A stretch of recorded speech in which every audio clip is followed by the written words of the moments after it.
will glorify his name. What? Nyame be she ndie nya what? Emo wa be mungu kra. Bible says Zachariah bro gusu a oye na adwuma se sofo. Na sabri ya appointed say no be lead no lead prayer. Bible says we broke the holy of holies. Esansa no hote. Eti nyame hwe say sabri he qualified to be there. But the question is who here? Bra Zachariah wura ho no. Bible so gusu bompaye. Odi ni dwuma no. Then the angel of the Lord, Arafuti, Mempeso Bebu, a Sassembri Biasua, Yami Besma, the Bofo, Emma the Bofo about chain, not the Asemo, a yet de pa, a Yakuma Tome Yara Chichisem, Eddie Babro. Yami Bofo, a catcher Zachariah. Because Zachariah bomb payano. I know who said Yami Bofu never journey, Nana come 2 years, no catches, and Mawa come to, and then me Pasami catch Robi say, and Mawa come to, and throw a mohu. If you say Yamaka, what it? A mohu, a son said Yamini freeway. A mohu said Fidua wedding. Send your 1 year funny baby, I will do you dear. And Yadia will tip your best son, but if you have me catch us and Yame or best send it dear Yam. Ah, one thing. Messi nyame be den obehye ne die nyam oye nyame onim wahese oye nyame onim wawieye tie Zachariah ni din na sem na se kire ne say remembered by God nyame or remembered by Jehovah nyame eyeden ekai tie nyame be kai o se nyame kai Sarah wo brother Sarah ye boni se nyame kai Rahel se enyame kai Hannah na se nyame ensu etumi kai sofo butu ni na aso no ye adwuma na nyame kai se sa be ma we ni din ni se me nyame me kai no eti nyame kai no so hu ye na se nyame bia ni yira woto a minim ni aye bare aye boni wo abrabom minim ade bia nso aba but minim nyankopon ba akopra ono de emfa emfie dodo a wadi ho emfa bosome dodo a wadi ho emfa mre ye waye bra waye mre no eyi no ye bra nyame waye de o hye wo den no hye wo nyimnyam nyame be hye wo de hye wo nyimnyam oh osofo me bablu chi abra ma bra mfihia medru mintumi nyadwuma papa bia nyeye enti mintumi nyadwuma papa bia nyeye de efie krampo de yembu mi hwe yemfa me nye hwe e wo fie enche wo bre ebeso nyame ne waka no ebebem. Don't doubt God.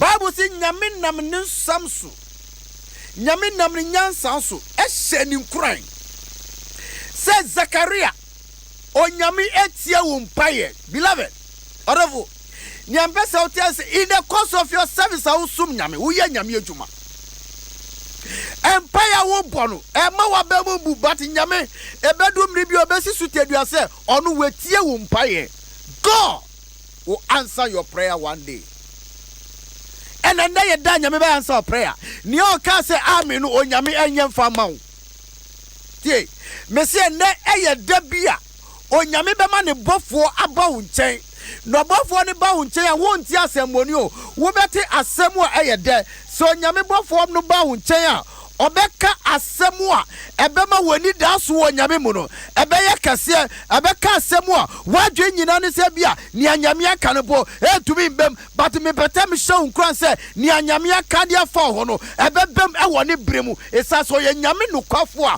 ono no bo no nim ne atosi ewo mu ono no nim se ne se so de o hihye nama pepepe ema bibia tumi ya kama kama ema wa be mu kra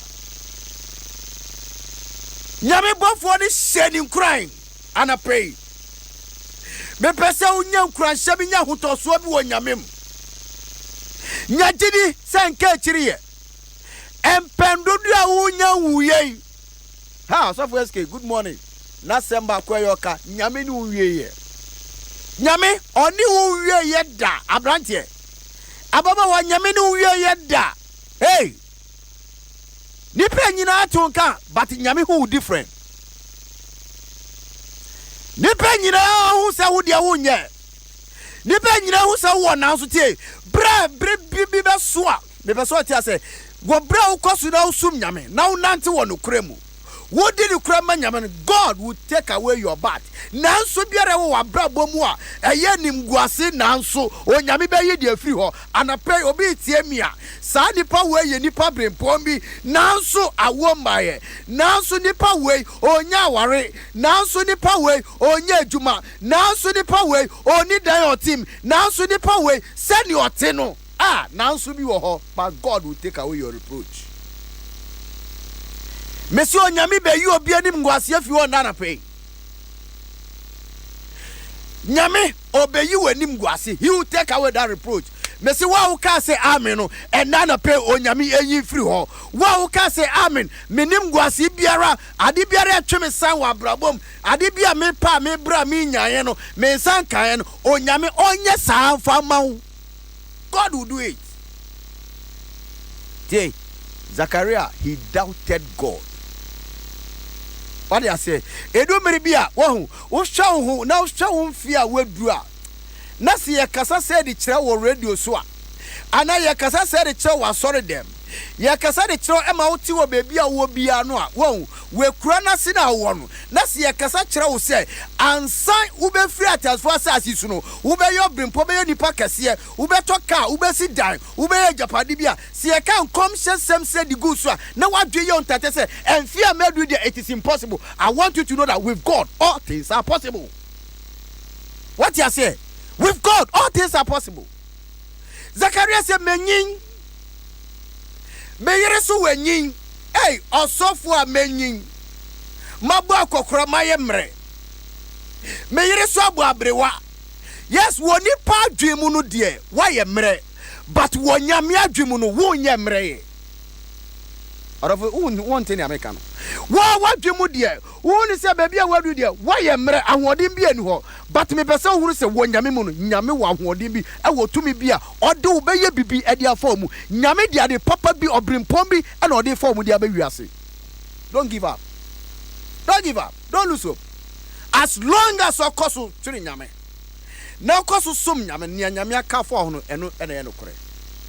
Brother pe nyina hu se papa we ye boni no nyame say papa we I see him as blameless on yere mode ono yere me bisao mantem ho yehu musen entokwa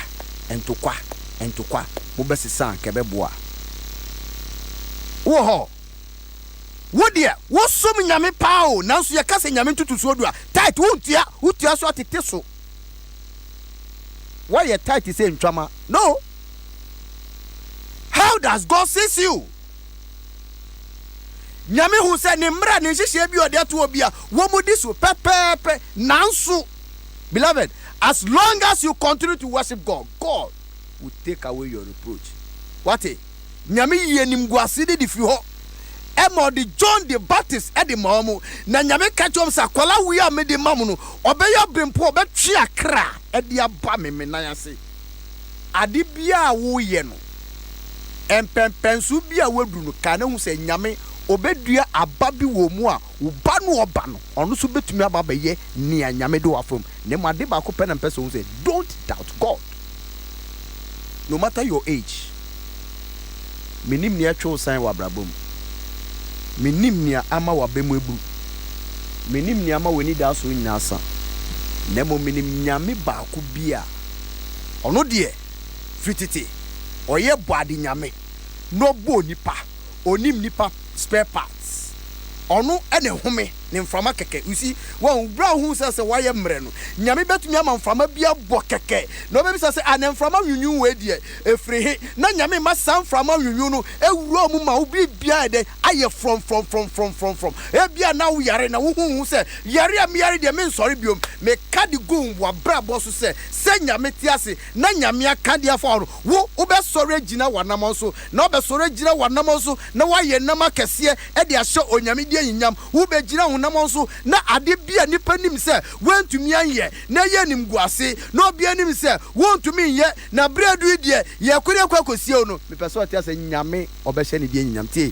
mi wo kroma eya na mepe wom slogan never say die until the bones are rotting. What you say mema wa bemumbu kra so ye jedini ma wa bemumbu kosi bra ye de obeto adakam se ye kwakosi empendodo a woda so ti ase die onyame ebeye enama akese ewa brabom. Good morning baby a wo bia me di usi no na me boni nyina pode ama wo se ema wo bemumbu di nyankopon de ni anyame aka fa ho no eno ene bebem emfa ho ne ni pe ka fa ho koso na ye onyame dwuma.